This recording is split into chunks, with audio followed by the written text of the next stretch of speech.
Good morning, everyone. Can y'all hear? Everyone hear me? Hear me both in this room and out in the Zoom world.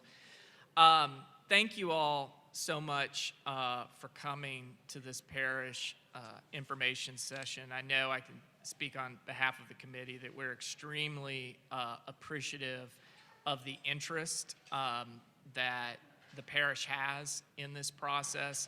And we are even more thankful for the support, and particularly the prayers that everyone in the parish has had for us as we've started getting this process rolling. And of course, we're going to continue to ask you to have those prayers, to continue with this support, because as we're getting started and we're going to describe this whole process, we've made a number of initial steps, but we're still kind of close to the beginning. So this is going to be a fairly long road, but it's going to be an exciting road that we're going to be taking with all of you involved as we will discuss here. So first, I'd like to begin with some introductions. My name's Jason Callen. I'm Amy Norton. Good morning. And we are the co-chairs for the committee. We are just two people, of course, of this committee. We have a committee of 11 individuals, and as I say their names, I'll ask them to stand up. So John Abernathy, Katie Agnew, who's in the back, Bob Christenberry, James Hundley, also in the back, Paige Minge, David Maroney, Dana Sherrard, Carolyn Sorensen, and Andrew Ward. Okay, thank you all. So this committee of 11 individuals was drawn from nominations from the parish and then selected by our vestry. Now the work of the committee is guided by both our bishop, Bishop John Bauerschmidt, and our vestry. Both the bishop and the vestry have set guiding principles for the work. They've set the steps that the committee needs to follow through this process. And they've done so through two separate documents that we'll be walking through here today. From the bishop, we'll be discussing that the bishop has developed a congregational transition procedures handbook that lays out the specific steps each congregation in the diocese, such as St. George's, goes through in selecting a new head rector.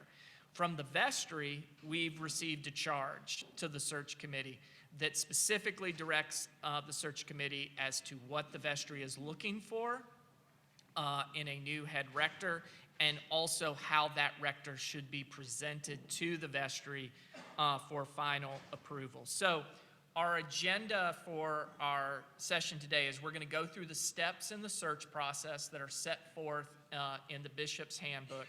We're going to go through the vestry's charge. We're going to explain how the committee hopes to accomplish all this work. And then we're going to leave some time for questions and answers at the end. Now, folks on Zoom, if you've got questions and answers, given the kind of logistical difficulties, we aren't able to take questions from you through Zoom, but feel free to email the search committee through the webpage, and we're going to be going through the rector's search committee webpage on St. George's. There's an email address there that you can email with any questions. For those in the room who do have questions, we've got James and Paige who are going to be on either side of the room with microphones. So if you could hold on, if you stand up, raise their hand, they'll then get a microphone to you just so that Amy and I can hear up here, and then everyone else in the room and on Zoom will be able to hear. So first, let's talk about the steps in the process. So the Transition Procedures Handbook was actually put together by Reverend Canon Jody Howard. He is canon to the ordinary in the diocese, which is basically the bishop's right-hand person. And he helps guide this process for all churches in the diocese. And the handbook is available on the diocese website for anyone who wants to really dive deeper into the handbook. You can feel free to go to the diocese website. And Canon Howard's been a huge support both to the vestry. He's met multiple times with the vestry and the committee. And he's going to continue, as we'll discuss, be integral to this process. So the steps are also available just in general on the committee's page on the St. George's website. So I keep referencing this. I hope that everyone has seen that we have on the St. George's website a particular page that is devoted to the work of the committee, and that we already have a fair amount of information on there, but we're going to be continually updating it as the committee's work progresses. And the specific steps in this process are laid out on that page. So let me see. Dave, if you could scroll down a little bit. Okay. That's so great. There you go. Rector search process. You can kind of see the steps, and we're going to walk through those. Those steps, all of these various steps fit really into three general categories, okay? The first several steps involve a self-study of the parish, really with the goal of developing a parish profile that gives both prospective candidates and the committee a better understanding of the parish, its needs, its goals. The second series of steps involves solicitation of nominations for head rector, and solicitation of nominations and applications for the rector. The final step involves discernment of the candidates and presentation to the vestry of a selected candidate for approval. So those are kind of our three categories. Now to dive in to each of those categories and provide a more detailed explanation, I'll turn it over to Amy. Thank you, Jason.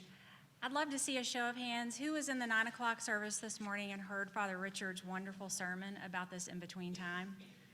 Yeah, if you weren't, go to the 11 o'clock or listen to it online. I can't tell you how encouraging it was to hear him acknowledge the fact that this is a time of uncertainty and opportunity and a really great time for us to practice patience and prayer.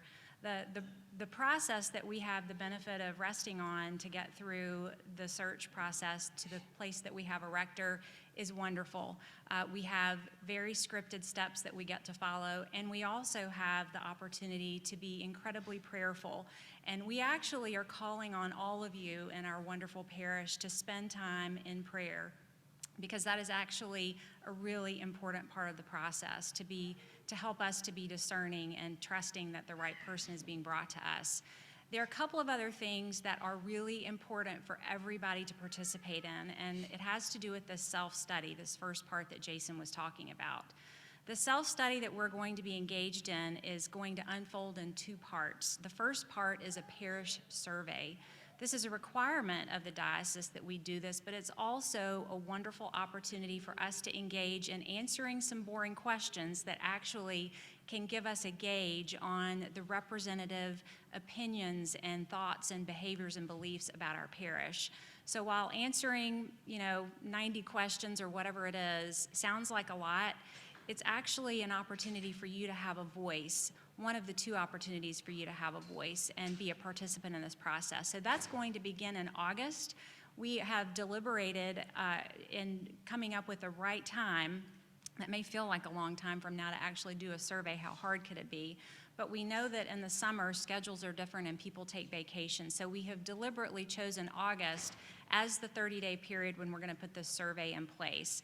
You're going to see lots of communication leading up to that time, lots of announcements and reminders. But I want to encourage you now, if those of you in Zoom land, come back on a Sunday.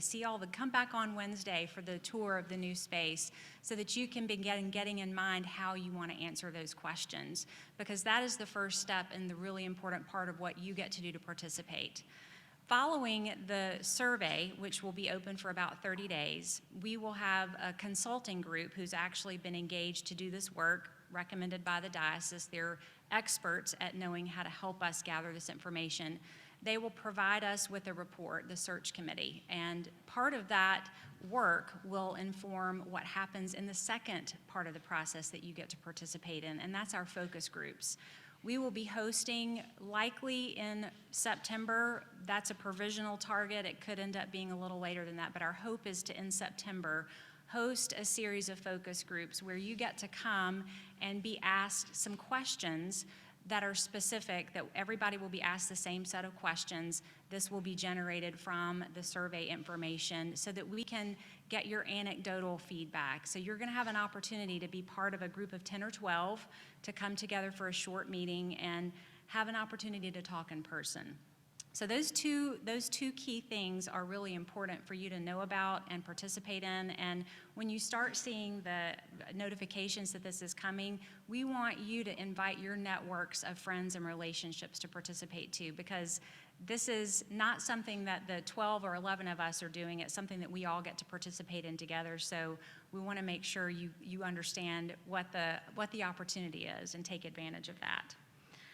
Once we are finished with the surveys and the focus groups, all of that information will help the search committee compile a parish profile.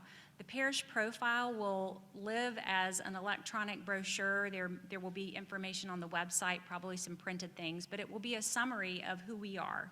It will tell our story to some degree on paper, maybe in video, of who we are and what we're looking for in a rector.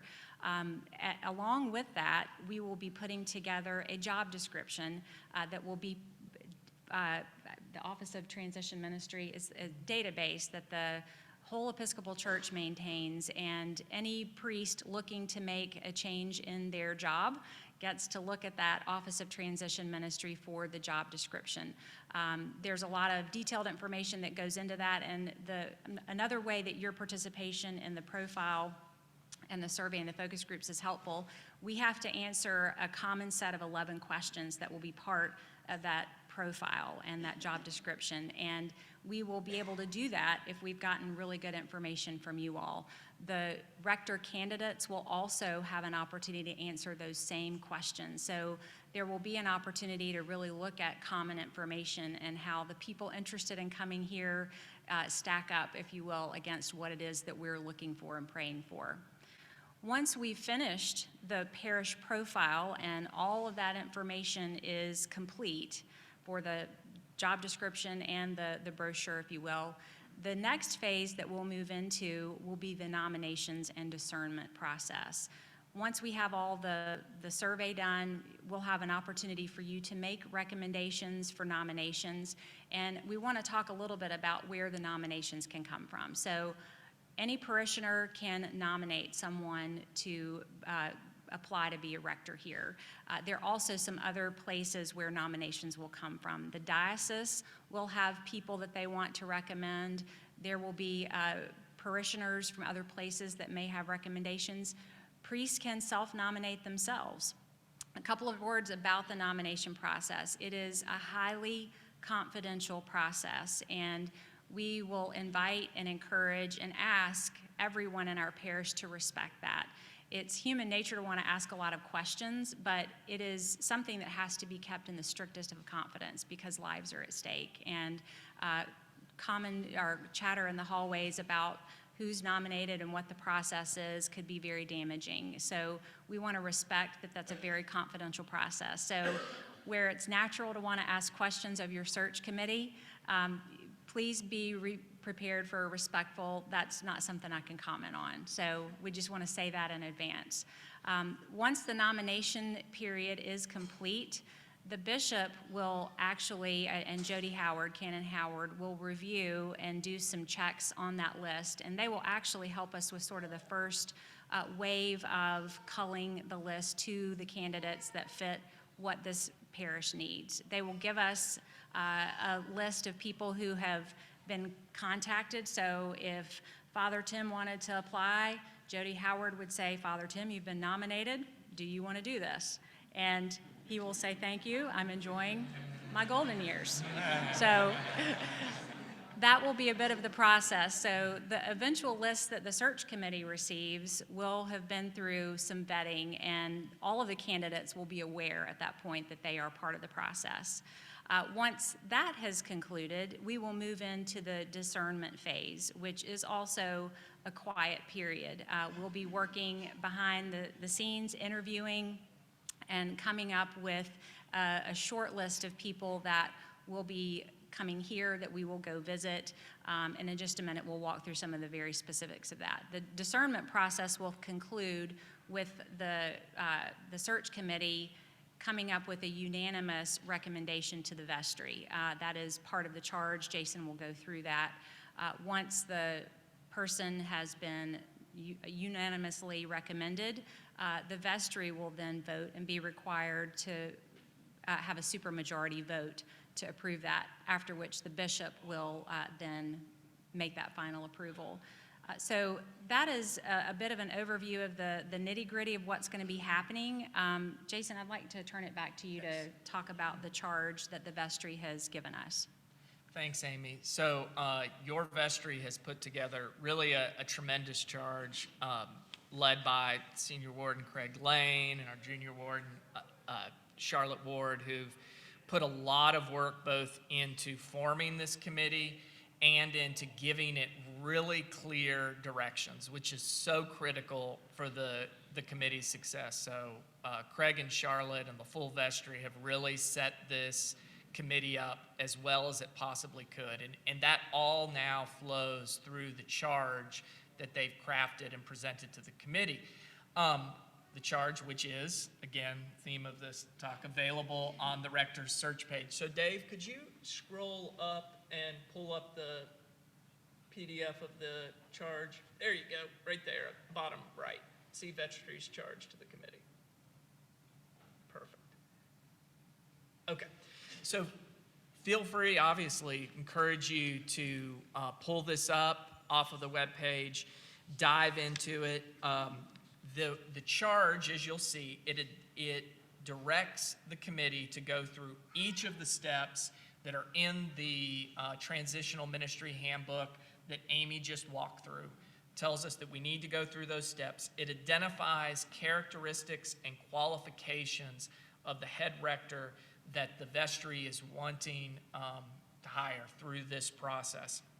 And then it provides, most critically, specific instructions regarding the discernment process, okay?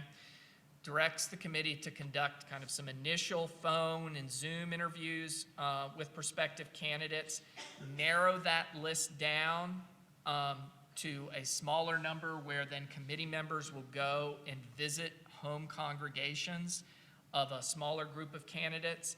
And then ultimately, the vestry has directed the committee to select no more than 3 finalists to come visit St. George's, visit the committee and the vestry.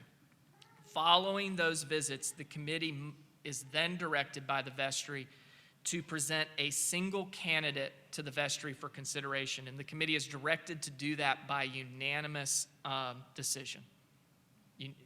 Directed to reach a unanimous decision on a single candidate to present to the vestry for consideration. The vestry then, as Amy mentioned, must approve that candidate by a supermajority vote. And then, of course, following the vestry's vote, it still must ultimately have the blessing of the bishop. So those are the guiding documents, essentially the guardrails and signposts that the committee has for its work. So how is the committee going to accomplish all this? Because it's obviously a lot. Well, first, know that this amount of work could take, time. And we not Listen to Father Richard's sermon. Right. We all are very anxious to obviously have and bless and be blessed with a new head rector here. But we also want to be mindful that this is a deliberative process. We also obviously want to be mindful that ultimately we're directed by the Holy Spirit in this. And it's God's time directing us, not our own needs and time. So as we go through this, just so that you know, the typical, what the bishop's office says is that the typical time period could take up to 12 months, maybe more, maybe less. We, in order to get all this work done in an efficient and timely fashion, we are doing it through a committee as a whole. We are a working committee, and I can't emphasize that enough. It is not Amy and me just up here doing everything and running the show. Instead, every single one of those 11 names that we called out and those folks who stood out are working tremendously hard on this. And they're doing so through a number of positions and subcommittees that the committee has created. So to give you kind of some organizational background, we have a corresponding secretary who is Katie Agnew. She prepares communications to the parish. She prepares those initial drafts. All of our external communications, Katie is on top of. We have a recording secretary, which is John Abernathy, and he's in charge of the committee's calendar, keeping us on schedule, getting everything that we need to have done tied to specific dates, keeping it on us. Then we have a series of subcommittees that are chairing the process at each of one of these critical steps. So we have a survey and focus group subcommittee that's chaired by Andrew Ward. And as you've heard from Amy, they're focused and already been doing a tremendous amount of work putting the survey together. And they're going to, as soon as that survey kind of rolls out and the results start to come in, they're going to transition and start to work on putting the focus groups together. We have a parish profile and brochure subcommittee that's chaired by Callen Sorensen. When we start to get the results from the survey, from the focus groups, Callen and her subcommittee is going to be putting together that parish profile that will ultimately, you'll be able to see the fruits of all that labor will ultimately be posted on our rector search page. We also have a nominations and discernment subcommittee that's co-chaired by Bob Christenberry and James Hundley. They're going to guide us through the whole nominations and discernment process. We have a visits subcommittee that's chaired by Paige Minch that's obviously going to deal with these, all of the work and labor that's going to be done when we narrow it down to no more than 3 candidates and they come here for their visits. And finally, we have an at-large subcommittee that's chaired by David Maroney, which is basically the firemen of the team, for lack of a better analogy. They're there ready to jump in and work when we need just more help and more hands. So we're working quickly but thoughtfully, and we're going to be as transparent as we possibly can while respecting kind of the confidentiality that must accompany certain steps in this process. We greatly appreciate your continued prayers and your support. And with that, we've got a little bit of time for some questions. Yes. We've got Katie and James in the back who are going to, if you have a question, just raise your hand and they'll come to you with a microphone so everyone can hear. Yes.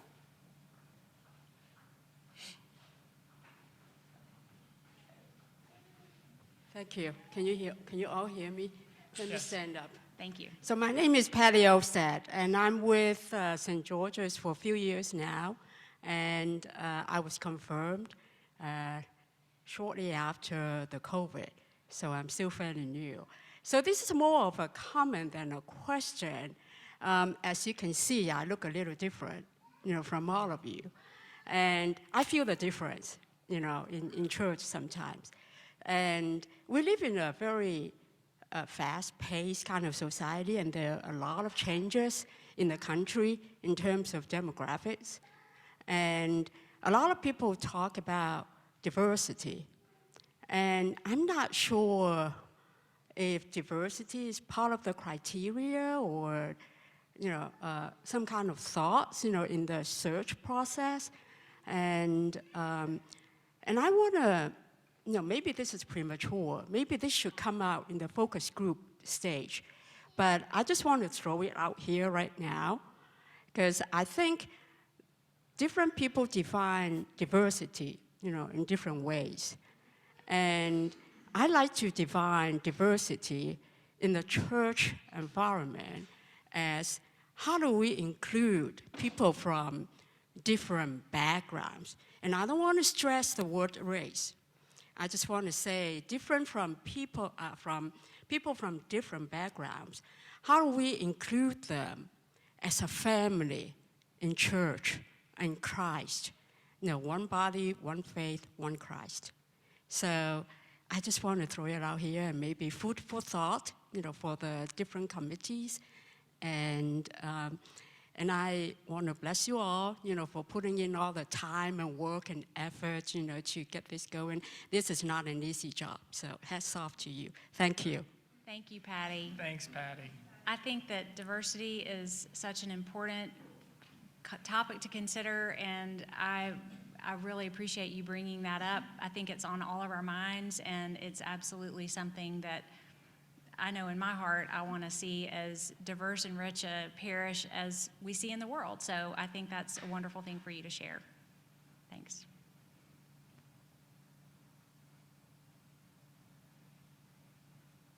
Don't be bashful. All questions are good questions. Exactly. Did we do that good a job that there are no Yes, questions? yeah, Surely not. yeah. Oh, I think there's a hand back here. Katie? Yes. Or Katie Villis, thank you. Thanks, James. I participated in the last rector search process. I've been here that long. But will everyone get a chance to participate in a focus group? Because I really got a lot out of those the last go-round. It's a great question. I'll take a stab. So back to the whole idea of process, there is a bit of a process around that based on the size of the church and coming up with the right number of groups to give as many people the chance to participate as want to. So we'll be relying on Canon Howard to help us understand how that will flow out, but yes. Anything to add? No, there'll be an opportunity when the focus group rolls out, possibly a link on our page or an email blast where you can sign up to participate. And we just would encourage you to be on the lookout for that. We will definitely well publicize it and go ahead and sign up early. Other questions? I have a question more about the general Episcopal church culture within the area. I didn't grow up Episcopal at all. How much turnover are we looking is normal after the new rector comes? Are we looking for a new rector that's going to take the ideals and change everything? Or are we looking more for, because we could say this is who we want to be. Let's find someone that's going to lead us to who we want to become versus being the pastor for who we are now. I know other denominations expect like even 30 to 50% turnover after a new rector. But what's typical for us? Gotcha. So that's a great question. I can't speak to what's typical in the diocese or typical in the larger church. I can just make kind of two comments. First comment is that the staff of St. George's, just like the staff of any other Episcopal church, ultimately answer to the head rector. And they're responsible to the head rector, and the head rector builds and puts together whatever staff they want to.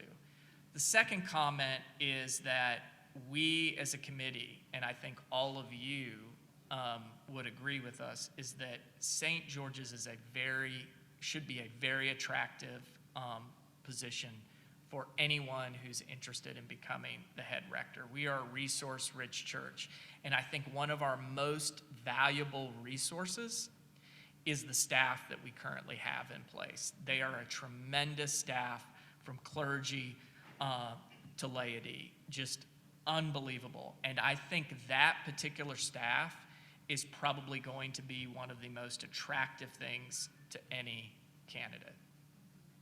I agree, and I would just add to that, there was some murmuring and chuckling when that question was asked because we all feel concern about uncertainty.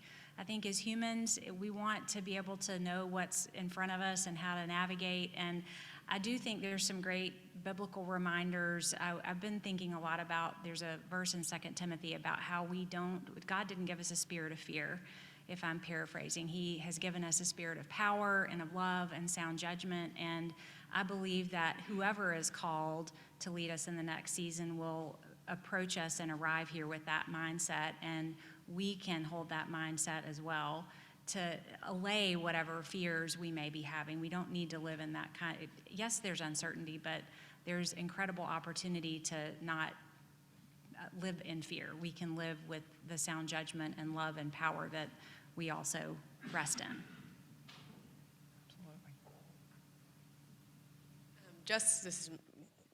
When the survey does come out, for those that are not tech savvy, is there going to be an opportunity for them to not have to use the computer for it? The question was, if for anyone who's not tech savvy or doesn't have a computer, will there be an option to take the survey without having to have a computer? So the preference and the easiest, best way is if you do have a computer to use it.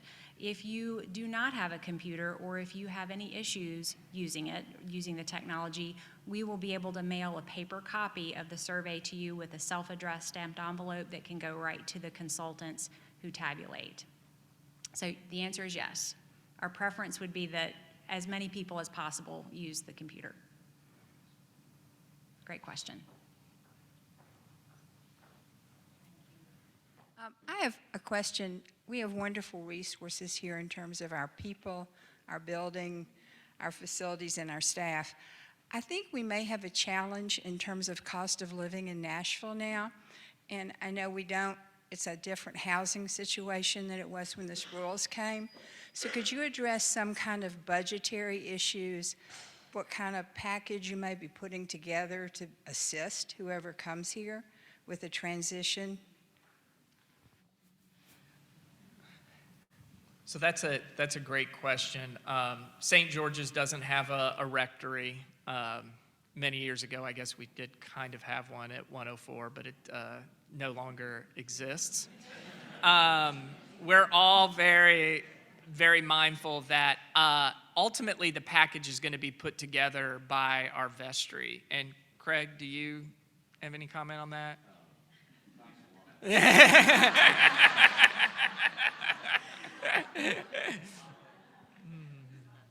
You know, I think the answer to that is this is a very blessed church. We have a lot of resources. We don't have that put together yet, but there'll be a package of salary and all the benefits that will come together. We already have a pretty good idea of which fund that's coming out of. Just so that all of you know, as we've been coming out of the pandemic, all of our funds are doing very well. Thank you, John Abernathy, for that. And so I think we'll step into that when the time comes, and I think we'll be fine. So, Thanks, Greg. Good question. We've got one at the front here.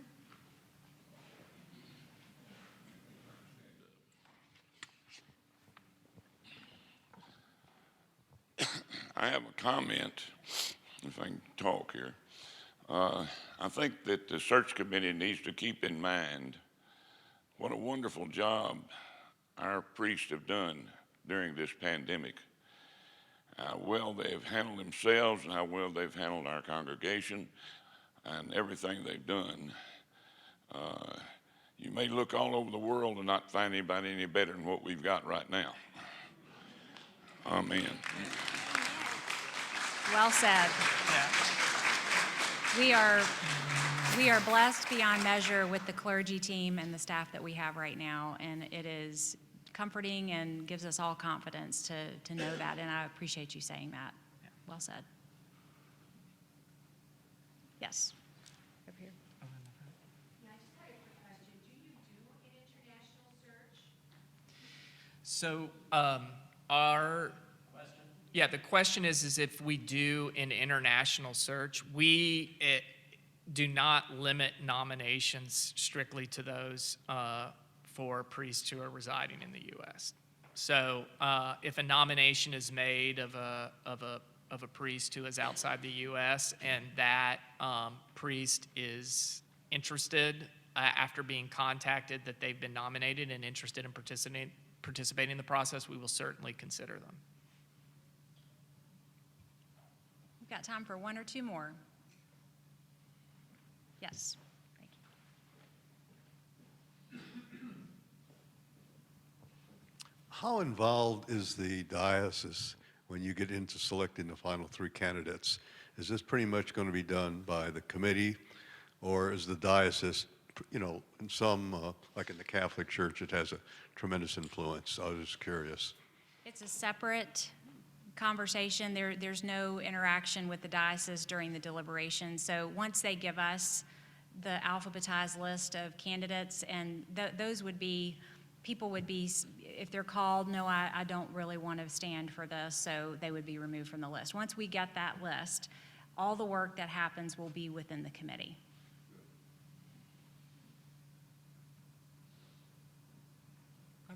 One more question? Yes. You're getting your exercise, James. Right, exactly.